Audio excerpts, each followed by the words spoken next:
Quand l'ennemi voit une église qui prie, Satan attaque. Il doit tout faire pour étouffer une église qui prie. Et s'il prie, il doit s'arranger pour qu'il prie mal, ou qu'il prie pour rien, et qu'il prie sans résultat. Parce qu'il ne faut pas prier pour prier. On doit prier, parler à Dieu, on doit parler aux circonstances pour voir des changements. Prier, c'est qu'on parle à Dieu. Et on parle quelle langue? On parle quel langage? Dans le jardin d'Éden, c'était quoi le langage? Est-ce qu'il parlait français? Est-ce qu'il parlait anglais? Est-ce qu'il parlait lingala? Quelle était la langue que Dieu parlait, communiquait? Par quel langage Dieu communiquait-il avec Adam? Quel était le langage que Adam et Ève avaient? Quel était le langage qu'au commencement, les anciens langages, qu'est-ce qu'ils parlaient? Quelle langue ils parlaient? À partir de Genèse 11, on voit, il est écrit que les habitants de la terre avaient un seul langage. Sur la terre, les hommes avaient un seul langage. Ils parlaient une même langue. Et dans Genèse 11, on voit que dans leur arrogance, dans leur rébellion, dans leur révolte contre Dieu, ils ont voulu créer ce qu'on appelle la tour de Babel, à Babylone. Et quand Dieu a vu qu'ils créaient la tour de Babel, il dit, ces hommes sont orgueilleux, confondons leur langage, détruisons leur communication, qu'ils ne s'entendent plus du tout. C'est ce jour-là que sur la terre, plusieurs langues ont été créées. Dans le français, dans l'anglais, dans le mulukutuba, dans le lingala, dans l'arabe, dans toutes ces langues. Mais toutes ces langues, ce sont des langues de la chute. Ce ne sont pas les langues que Dieu parlait au commencement. Dans 1 Corinthiens 13, Paul le dit, au verset 1, si je parle la langue des hommes et la langue des anges, si je n'ai pas l'amour, je ne suis rien. Paul nous dit qu'il y a une langue qu'on appelle la langue des anges. Donc même les anges ont un langage entre eux. Quand on parle de langue, on parle d'un mystère profond. Il y a des multitudes de langues sur la terre, parmi les hommes, oui ou non? Mais si sur la terre, il y a des diversités de langues, alors je peux te poser une question. Dans le ciel et entre la terre et les cieux, il y a aussi donc des diversités de langues. Parce que quand on prie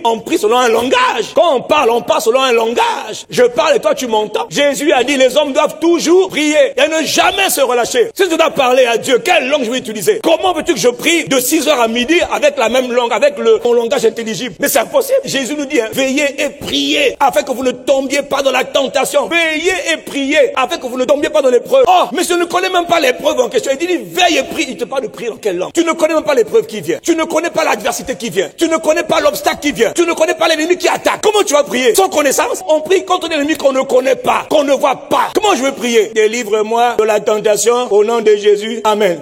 Juste après, tu es tombé. Tu vas céder à l'épreuve. Pourquoi? Tu penses que Dieu va compter sur ton langage intelligible. Tu oublies que tu n'es pas tu n'es pas seulement un corps. Tu es un être complexe, tu es un esprit. De la même manière qu'il y a le langage de l'âme, il y a aussi le langage de l'esprit. L'homme est un esprit. L'homme est un esprit. On est prisonnier de ce corps mortel. Quand je prie, que je comprends, c'est parce que mon âme interprète. Est-ce que c'est suffisant? Le monde est tellement complexe. Il nous a bénis de toute bénédiction dans les lieux célestes. On va prendre l'exemple de Jésus. C'est le meilleur exemple. C'est notre modèle. Il a vécu une vie ordinaire. Toutes les prières qu'il faisait avant 30 ans n'ont jamais rien changé. Maintenant, Jésus va vivre son expérience avec la personne du Saint-Esprit. Dans Luc chapitre 4, que nous connaissons, verset 1, il va se laisser remplir du Saint-Esprit. Il est ivre de l'Esprit. Maintenant, allez, va dans le désert. Il est poussé dans le désert. Mais qu'est-ce qu'il fait dans le désert? Pourquoi l'Esprit le pousse dans le jeûne? Il priait pendant 40 jours, mon frère. Il a engagé des prières longues. Mais il priait dans quelle langue? On ne dit pas comment Jésus priait, mais un peu plus tard, les apôtres vont faire la même expérience que lui. C'est là maintenant qu'on voit comment Jésus lui priait aussi longtemps. Actes chapitre 2, verset 24, parole, version Darby. Il est écrit, ils furent tous remplis du Saint-Esprit. Et qu'est-ce qui s'est passé? La version Darby traduit mieux la pensée du Seigneur. Ils commencèrent à parler d'autres langues. L'Esprit vient les remplir.